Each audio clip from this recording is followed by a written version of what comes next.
Adinath Jain PG college BCom part third, subject ABST first, दिनांक 11/12/2020। बच्चों, आपको पूर्व में भी बताया था कि हम आपको एबीएसटी की फर्स्ट बुक अंकेक्षण एवं प्रबंध लेखांकन का अध्ययन करा रहे हैं। यानी इस बुक के दो पार्ट्स होंगे, पहला अंकेक्षण का होगा और दूसरा प्रबंध लेखांकन का। तो हम बात कर रहे थे सबसे पहले अंकेक्षण की।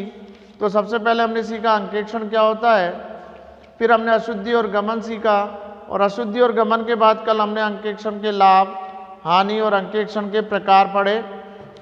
तो आपको अच्छे से याद हो गया होगा बच्चों कि अंकेक्षण हम जब बात करते हैं तो कल हमने पढ़ा था 7 प्रकार के अंकेक्षण होते हैं। बच्चों, कितने प्रकार के अंकेक्षण बताए आपको? 7 प्रकार के अंकेक्षण होते हैं। पहला अंकेक्षण पूर्ण अंकेक्षण, जब संपूर्ण जांच की जाती है खातों की तो वो पूर्ण अंकेक्षण, विस्तार से हम कल बता चुके। दूसरा हमने बताया बच्चों आंशिक अंकेक्षण, जब आप किसी अंकेक्षक में समय अवधि के आधार पर या पुस्तकों के आधार पर या लेखे की एक निश्चित कार्य विधि के आधार पर अध्ययन करना चाहते हैं तो वो आंशिक अंकेक्षण होता है। बच्चों, चालू अंकेक्षण यानी ऐसा अंकेक्षण जो वर्ष भर चलता रहता है वो चालू अंकेक्षण कहलाता है। और आपको बताया था बच्चों ये बड़ी संस्थाओं के द्वारा कराया जाता है, छोटी संस्थाएं इसको नहीं करा सकती। उसके बाद आपको बताया था बच्चों सामयिक अंकेक्षण, जो एक निश्चित समय के बाद कराए जाते हैं। तो दोनों अंकेक्षण सबसे ज़्यादा प्रयोग में आते हैं बच्चों, चालू अंकेक्षण या सामयिक अंकेक्षण, क्योंकि दोनों ही अंकेक्षण वैधानिक अंकेक्षण होते हैं। तो आप सब समझ चुके। और एक होता था बच्चों अंतरिम अंकेक्षण, जो वर्ष के मध्य में कराया जाता है, लेकिन जब चालू अंकेक्षण होता है तो इसको कराने की आवश्यकता नहीं होती। उसके बाद निपुणता अंकेक्षण, औचित्य अंकेक्षण और निष्पत्ति अंकेक्षण। उसके बाद हमने अंकेक्षक के लाभ, इसकी मर्यादाएं ये पढ़ा। उसके बाद हम आज बात करते हैं बच्चों लेखांकन के सेकंड चैप्टर पे। अगर अपन चलते हैं तो ये पहला चैप्टर था जो आपने अच्छे से पढ़ लिया होगा। अब हम बात कर रहे हैं अंकेक्षक के सेकंड लेसन की अंकेक्षण योजना एवं कार्य प्रणाली, यानी अंकेक्षण योजना एवं कार्य प्रणाली। यानी अंकेक्षण का पहला चैप्टर हम पढ़ चुके हैं। अब हम बात कर रहे हैं दूसरे चैप्टर की, अंकेक्षण योजना और कार्य प्रणाली। तो देखिए बच्चों, जब भी कोई अंकेक्षण किसी चीज के बारे में आता है तो आप देखिए बेटा, जिस कार्य को हम योजना बनाकर करते हैं, व्यवस्थित तरीके से करते हैं, प्लानिंग से कर रहे हैं, तो वो कार्य सफल होता है और उसमें कहीं अशुद्धि और गमन या कपट या कोई चीज़ छूटने की संभावना बिल्कुल नहीं रह जाती और उसमें सफलता मिलती ही मिलती है। इसी प्रकार अंकेक्षक भी जब अंकेक्षण कार्य करना आता है तो वो कुछ योजनाओं को बनाकर आता है बच्चों। यानी अंकेक्षक को किसी भी संस्था में जाने से पहले वो उसके बारे में पूर्ण जानकारी करता है, संस्था के बारे में, और फिर किस प्रकार जांच कार्य करना है उसकी प्लानिंग करता है, यानी योजना बनाता है। तो इस अध्याय में हम अंकेक्षक की योजनाओं के बारे में ही अध्ययन कर रहे हैं कि किस प्रकार अंकेक्षक कार्य करता है। तो अंकेक्षण योजनाओं में हमको आपको ये देखना है कि किस प्रकार वो अपनी योजनाओं को बनाता है, किस प्रकार कार्यक्रम करता है, क्या उद्देश्य होता है और इस कार्यक्रम में वो किस किस का सहयोग लेता है। तो सबसे पहले आता है बेटा अंकेक्षक कार्यक्रम होता है। जब एक अंकेक्षण जांच कार्य करने के लिए एक योजना तैयार करता है उसे ही अंकेक्षण कार्यक्रम कहते हैं। यानी जब अंकेक्षक किसी कार्य को करने के लिए जा रहा है और उसके बारे में जो योजना बना रहा है वही अंकेक्षण कार्यक्रम ही कहलाता है, अंकेक्षक योजना। तो सबसे पहले अंकेक्षक जब कहीं जाता है तो बच्चों कार्य क्षेत्र का निर्धारण करता है। तो ये देखता है कि किस कार्य को अधिक महत्व दे और किस कार्य को कम महत्व दे। यानी कुछ कार्य बहुत महत्वपूर्ण होते हैं बच्चों, उन पर ज़्यादा समय दिया जाता है, और कुछ कार्य कम महत्व के होते हैं। लेकिन विधानिक अंकेक्षक यानी जो विधान के द्वारा कराया जाता है बेटा, उसमें उसका कार्य क्षेत्र निश्चित होता है। लेकिन जब विधान के अनुसार नहीं करा रहा तो समझौते के अनुसार तय होते हैं, और समझौते के अनुसार अंकेक्षक के कार्य क्षेत्र को कम या ज़्यादा किया जा सकता है और यह लिखित समझौते से तय होना चाहिए बच्चों।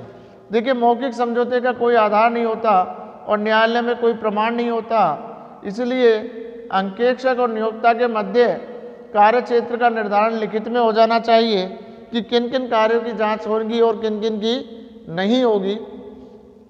दूसरा, व्यावसायिक संस्था के विषय में जानकारी, यानी जब अंकेक्षक आ रहा है तो उसको व्यवसाय की जानकारी होनी चाहिए बच्चों, जहां वो अंकेक्षण करने जा रहा है, क्योंकि हर व्यवसाय की प्रकृति, लेखांकन करने के तरीके, कर्मचारियों के कार्य करने के तरीके अलग अलग होते हैं। तो सबसे पहले उसे व्यवसाय की विशेषताओं के बारे में जानकारी करनी चाहिए बच्चों। एक सफल अंकेक्षक के लिए आवश्यक है कि वह अंकेक्षण कार्य प्रारंभ करने से पूर्व व्यवसाय की विशेषताओं को भली प्रकार समझ ले कि किस प्रकार क्रय विक्रय किया जाता है, व्यवसाय का स्थायी संपत्ति कितनी है, अस्थायी संपत्तियों का स्वभाव क्या है, व्यवसाय में किन किन मदों से रोकड़ आता है और किन किन मदों पर खर्च की जाती है। तो यानी उसे उसके बारे में जानकारी होनी चाहिए कि व्यवसाय किस प्रकार कार्य करता है, किस चीज़ का खरीदता है, किसको बेचता है, किस प्रकार से उसके लेखे। दूसरा देखता है पुस्तपालन की प्रणाली। उसके बाद अंकेक्षक ये देखना चाहेगा बच्चों कि कौन सी विधि से पुस्तकें रखी जा रही हैं, यानी कौन कौन सी विधि है वो अपना रहा है। अंग्रेजी विधि से लेखा कर रहा है कि हिंदी विधि से कर रहा है। हिंदी विधि का मतलब महाजनी से है। वर्गीय, सौगीय और संतुलन प्रणाली में से कौन सी प्रणाली को अपनाया जाता है। दोहरा लेखा प्रणाली का पालन होता है या नहीं होता है, लेकिन प्राय आज 99.9% सभी दोहरा लेखा प्रणाली का काम में लेते हैं। तो उसको सबसे पहले उस संस्था की पुस्तपालन प्रणाली की सब पूरी जानकारी कर लेनी चाहिए। उसके बाद आता है बच्चों पुस्तकों की सूची, यानी उस संस्था में आर्थिक व्यवहारों को, यानी आर्थिक जो लेन देन होते हैं उनके लिखने के लिए कौन कौन सी पुस्तकें मेंटेन की जाती हैं, यानी रखी जाती हैं, और उन पुस्तकों की एक सूची ले ले ताकि कोई भी पुस्तक बिना जांच के नहीं रह जाए बच्चों। इसलिए जब अंकेक्षक किसी संस्था में आता है तो वो सबसे पहले बच्चों पुस्तकों की एक सूची प्राप्त करता है कि कौन कौन सी पुस्तकें उनके द्वारा रखी जाती है और किस प्रकार से उन पुस्तकों का लेखा होता है। तो वैधानिक आंकड़ों के लिए सूची लेना आवश्यक है। आंतरिक नियंत्रण प्रणाली। आंतरिक नियंत्रण प्रणाली अपन आगे चैप्टर में पढ़ेंगे, लेकिन अभी छोटे से देखें तो कार्य का बंटवारा इस प्रकार कर दिया जाता है। कर्मचारियों के कार्य का बंटवारा इस प्रकार होता है कि एक कर्मचारी के कार्य की जांच स्वतः ही दूसरे से हो जाए तो उसे आंतरिक नियंत्रण प्रणाली कहते हैं। यानी कार्य का बंटवारा ऐसे हो बच्चों कि एक व्यक्ति के, यानी एक कर्मचारी के कार्य की जांच स्वतः ही दूसरे से हो जाए। जैसे आप बैंकों में जाते हैं, जब बड़ी राशि का चेक देते हैं तो पहले कैशियर के पास जाएगा, एंड में जाएगा, लेकिन पहले क्लर्क के पास, मैनेजर के पास और अंत में कैशियर के पास जाता है। यानी 3 व्यक्तियों से जांच होके जाती है तो गड़बड़ी की संभावना नहीं रहती है, गलती अशुद्धि नहीं रहती। तो अंकेक्षक जब किसी संस्था में जाता है तो सबसे पहले वो ये देखता है कि संस्था की आंतरिक नियंत्रण प्रणाली किस प्रकार की है। यानी आंतरिक नियंत्रण प्रणाली संतोषजनक होती है और व्यवस्थित होती है तो अंकेक्षक का कार्य सरल हो जाता है बच्चों। क्यों? क्योंकि आधी से ज़्यादा गलती और अशुद्धि उसको वहीं मालूम हो जाती हैं, उसको अन्य गलतियों को ढूंढने की आवश्यकता बहुत कम रह जाती है और उसका कार्य सरल हो जाता है। उसके बाद आता है बच्चों कर्मचारियों के कार्य का विभाजन। देखें कि कर्मचारियों में कार्य का विभाजन किस प्रकार किया जाए है, यानी कौन व्यक्ति कौन सी पुस्तक में लेखा करता है, किस प्रकार करता है, कौन उस पुस्तक को जांचता है। तो कर्मचारी में ये देख लेना चाहिए कि किसको क्या कार्य दिया हुआ है। उसके बाद पिछले वर्ष का लाभ हानि खाता और चिट्ठा, यानी जब आप किसी कंपनी में जा रहे हो और कंपनी पुरानी हो तो पिछले वर्ष की लाभ हानि खाता मंगा ले, जिसको वर्तमान में रेवेन्यू अकाउंट कहते हैं, और चिट्ठा उस अपने पास रख ले ताकि उसको पता लग जाए कि इनमें कौन कौन सी मदों में व्यवहार होता है और कौन कौन सी मदें इसके कार्य में आ सकती है। इसलिए इन चीज़ों को वो देख के रखेगा। संस्था के उपनियम, कई बार क्या होता है संस्था के नियम और अंतर नियम, उपनियम की जानकारी उसको होनी चाहिए। जैसे मान लीजिए वो साझेदारी में जाता है तो साझेदारी संलेख भी पढ़ ले और साझेदारों के बीच जो नियम बने हैं वो पढ़ ले, या कंपनी में जा रहा है तो कंपनी के अंतर नियमों का अध्ययन कर ले, या कंपनी में कौन सी विधि चल रही है, ये सब चीज़ें उसको देखनी है। तीसरा आता है बच्चों अन्य विषय के बारे में जानकारी। तो अन्य विषय के बारे में जानकारी में सबसे पहले आता है चालू अंकेक्षण कराया जाएगा अथवा सामयिक, और सामयिक कराएगा तो अंतरिम अंकेक्षण कराएगा या नहीं कराना है। तो अंकेक्षक सबसे पहले इस चीज़ का निर्धारण करेगा बच्चों कि चालू अंकेक्षण किया जा रहा है या सामयिक किया जा रहा है, क्योंकि बेटा पारिश्रमिक उसी से होगा, कार्य क्षेत्र, कार्य व्यवस्थित, कार्य समय उसी के अकॉर्डिंग किया जाता है। यदि सामयिक अंकेक्षण की स्थिति में अंकेक्षण आर्थिक वर्ष के तुरंत बाद प्रारंभ किया जाएगा अथवा कितनी अवधि के बाद, यानी संस्था चालू अंकेक्षण नहीं करा रही है, सामयिक अंकेक्षण करा रही है, तो अंतिम खाते 31 मार्च को बंद हो जाएंगे। तो खाते बंद होने के तुरंत बाद किया जाएगा या 1 महीने बाद या 10 दिन बाद का वो समय और लेगी संस्था, उसके बाद जांच कराएगी। इसी में अंकेक्षक का पारिश्रमिक क्या होगा? तो देखिए बेटा, अंकेक्षक का पारिश्रमिक आपसी समझौते से तय होता है, यानी संस्था के द्वारा ये तय कर लेना चाहिए कि पारिश्रमिक कितना होगा। अगर पारिश्रमिक तय नहीं हुआ तो बाद में समस्याएं हो सकती है, इसलिए अंकेक्षक पारिश्रमिक पहले तय कर ले, क्योंकि कंपनी में अंकेक्षक का पारिश्रमिक समझौते के द्वारा तय होता है, तो निर्धारित पारिश्रमिक तय नहीं है। उसके बाद आता है अंकेक्षण कार्यक्रम तैयार करना, यानी अंकेक्षण कार्यक्रम का अर्थ। अंकेक्षण प्रक्रिया को अपनाने की क्रमबद्ध योजना ही अंकेक्षण कार्यक्रम कहलाती है। जिस प्रकार भवन बनाने का कार्य प्रारंभ करने से पूर्व भवन का नक्शा, कार्य किस प्रकार किया जाएगा, कितने श्रमिक लगाए जाएंगे, सामग्री कैसे प्राप्त की जाएगी, कितने समय में पूरा होगा, ये बातें सभी पहले जानते हैं और जानने की कोशिश होनी भी चाहिए। इसी प्रकार अंकेक्षण का कार्य प्रारंभ करने से पहले अंकेक्षण कार्यक्रम तैयार करना आवश्यक है, ताकि उसके कार्य करने में सुगमता पूर्वक या सरलता पूर्वक या आसानी से हो जाए। तो अंकेक्षण कार्यक्रम हुआ कि अंकेक्षण प्रक्रिया को अपनाने की क्रमबद्ध योजना, यानी कार्य जब आप करने जा रहे हो तो किस प्रकार से कार्य करोगे, कब कब करोगे, कौन कौन व्यक्ति करेगा, कौन जांचेगा, आपकी तरफ से कौन ने कार्य को कितने समय में करेगा, तो अंकेक्षक इसकी योजना बनाता है। इसकी एक परिभाषा आप याद कर लेंगे बच्चों, एक अर्थशास्त्री थे Arthur W Holmes. Arthur W Holmes, इन्होंने इसकी एक बहुत सामान्य और छोटी सी परिभाषा दी है कि जांच की एक लोचदार योजनाबद्ध रीति ही अंकेक्षण कार्यक्रम कहलाती है।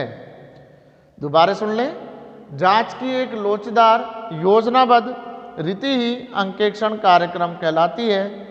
यानी लोचपूर्ण का मतलब हुआ बच्चों आवश्यकता पड़ने पर उसमें परिवर्तन किया जा सकता हो, यानी अंकेक्षण कार्यक्रम ऐसा नहीं बना दिया कि एक बार बना दिया उसके बाद उसमें चेंजेज ही नहीं हो, क्योंकि वक्त और परिस्थिति के अनुसार उसमें परिवर्तन करने की आवश्यकता हो सकती है।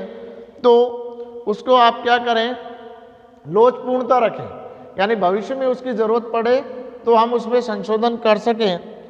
उसके बाद हमारा नेक्स्ट टॉपिक आता है बच्चों अंकेक्षण कार्यक्रम के उद्देश्य, यानी अंकेक्षक क्यों अपना कार्यक्रम तैयार करता है और उसको बनाने का उसका उद्देश्य क्या होता है।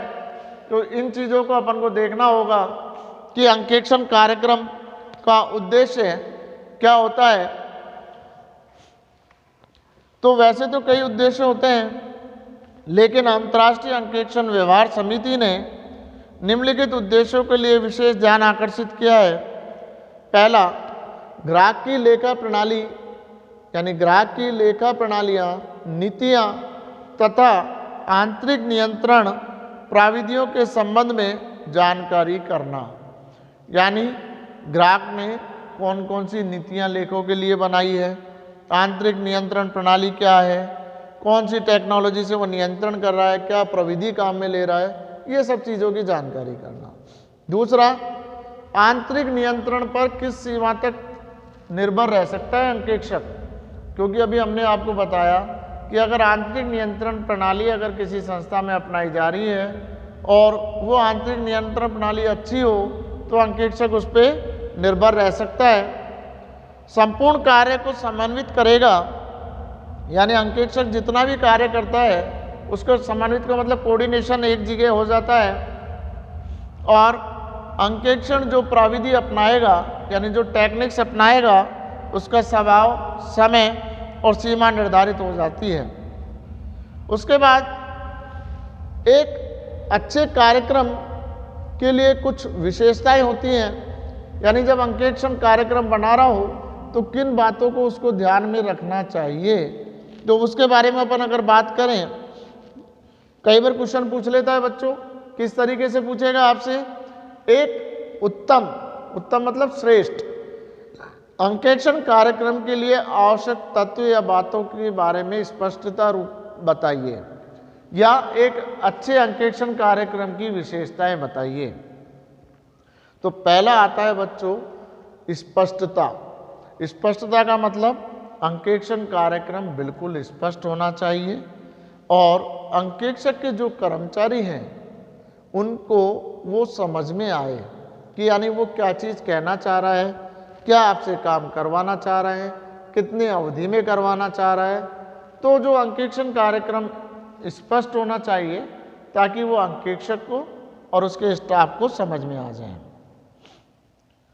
तो साथ में ये भी ध्यान रखना होगा कि जहाँ त्रुटि और गमन की संभावना अधिक होती है वहाँ विशेष ध्यान दें और स्पेशली योग्य कर्मचारी को लगाएं।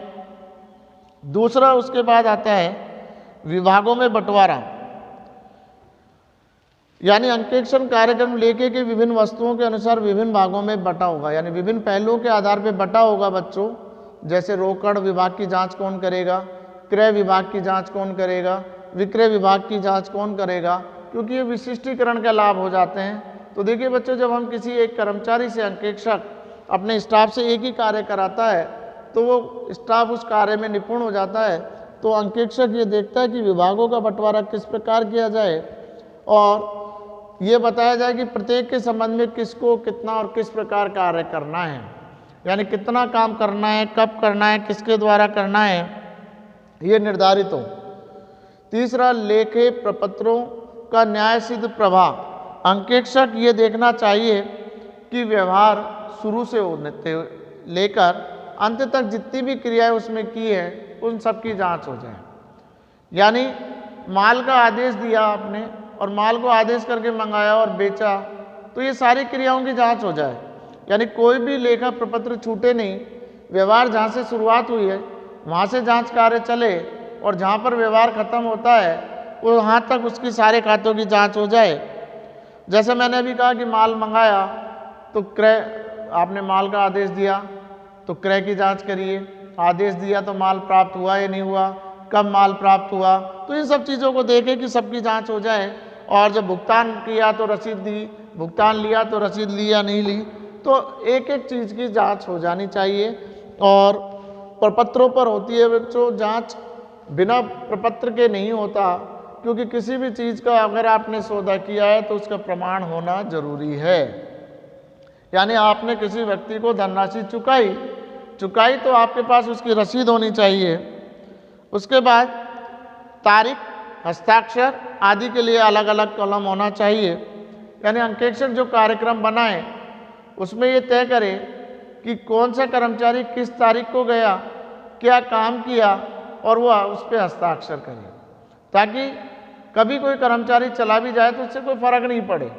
यानी आप समझे बच्चों कि किस तारीख को किस संस्था में गया, क्या काम किया, कितनी जांच करी, कितना समय उसको लगा, इन सब चीज़ों की जानकारी उसको करनी चाहिए कि मैं कौन सी संस्था में गया, कब गया, कितने प्रकार से जांच करी, ये सब चीज़ें उसमें होगी। लोचदार, ये तो अभी हमने भी पहले भी डिस्कस किया था। लोचदार यानी समय के अनुसार उसमें परिवर्तन करने की गुंजाइश होनी चाहिए, ताकि भविष्य में अगर जब हम ऑडिट करने जा रहे हैं और हमको लगता है कि कोई पहलू या कोई पार्ट छूट रहा है तो उसको समावेश कर लें। पुनर्जांच, अंकेक्षक को जो अपना कार्यक्रम बनाया है उसकी समय समय पर पुनर्जांच कर ले बच्चों कि वो सही तरीके से काम कर रहा है या नहीं कर रहा है, या बनाए हुए कार्य में कोई कमी तो नहीं रह गई। यानी बीच बीच में उसके रिव्यूज़ लेते रहें। कार्य क्षेत्र के अनुसार अंकेक्षक को जो कार्यक्रम बना रहा है अपने कार्य क्षेत्र के सीमा में रहना चाहिए, क्योंकि कार्य क्षेत्र के बाहर जाने का ना तो उसको पारिश्रमिक मिल रहा है और ना ही उसका कोई फायदा हो रहा है उसको, तो अपने कार्य क्षेत्र में रहते हुए कार्य करना चाहिए, नहीं तो समय और धन बर्बाद होगा। सर्वोत्तम साक्ष्य, तो देखिए बच्चों हर किसी चीज़ के साक्ष्य होते हैं, तो उसे ये देखना चाहिए कि किसी भी सौदे का सबसे श्रेष्ठ साक्ष्य कौन सा है। तो उसके बाद आप देखेंगे, उसके बाद हम बात करते हैं बच्चों, तो ये तो हुई एक अच्छे अंकेक्षण कार्यक्रम की कुछ विशेषताएं या ध्यान रखने योग्य बातें। यानी आपने क्या सीखा, पहली स्पष्टता होनी चाहिए, दूसरा विभागों में बंटवारा सही व्यवस्थित तरीके से होना चाहिए, जो लेखे हैं प्रपत्र है वो न्याय सिद्ध होने चाहिए, चौथा तारीख हस्ताक्षर क्या कार्य किया इसके लिए अलग अलग कॉलम होने चाहिए, अंकेक्षण कार्यक्रम लोचदार होना चाहिए, यानी समय के अनुसार चेंजेस हो सके उसमें, समय समय पर उसकी पुनर्जांच करें, कार्य क्षेत्र के अनुसार हो और सर्वोत्तम साक्ष्य हो। अब अगला टॉपिक अपना आता है अंकेक्षण कार्यक्रम के लाभ। यानी अंकेक्षण जो कार्यक्रम हमने बनाया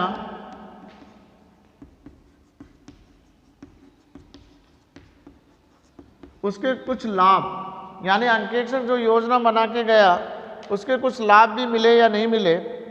तो क्या लाभ मिलते हैं बच्चों, पहला कर्मचारियों में योग्यता अनुसार कार्य का विभाजन।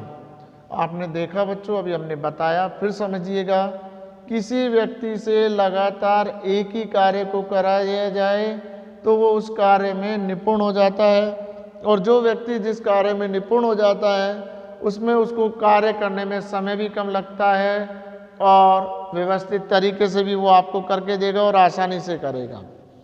तो कर्मचारी को उसकी योग्यता के अनुसार कार्य अगर आप दे देंगे तो कर्मचारी लगन और पूर्ण निष्ठा से काम करेगा, लेकिन कर्मचारी को उसकी रुचि के अनुसार योग्यता के अनुसार कार्य नहीं दिया तो कार्य तो करेगा बच्चों लेकिन उतनी रुचि से नहीं करेगा।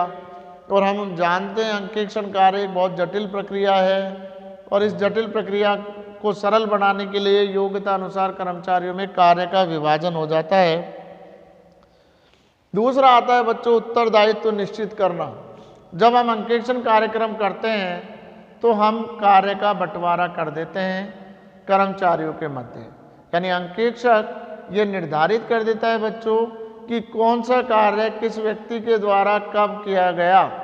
तो अब अंकेक्षक ने जब कार्य निर्धारित कर दिया तो उस कार्य के प्रति उसका उत्तरदायी बन गया, यानी कंपनी में अगर कोई उस कार्य में गलती मिलती है तो वो व्यक्ति उत्तरदायी होगा, क्योंकि अंकेक्षक ने कार्य का बंटवारा कर रखा है, उसमें लिखा हुआ है कि ये कार्य किस कर्मचारी से कब और कितनी तारीख को किया गया, तो उसके उत्तरदायित्व को निर्धारित करने में आसानी हो जाती है।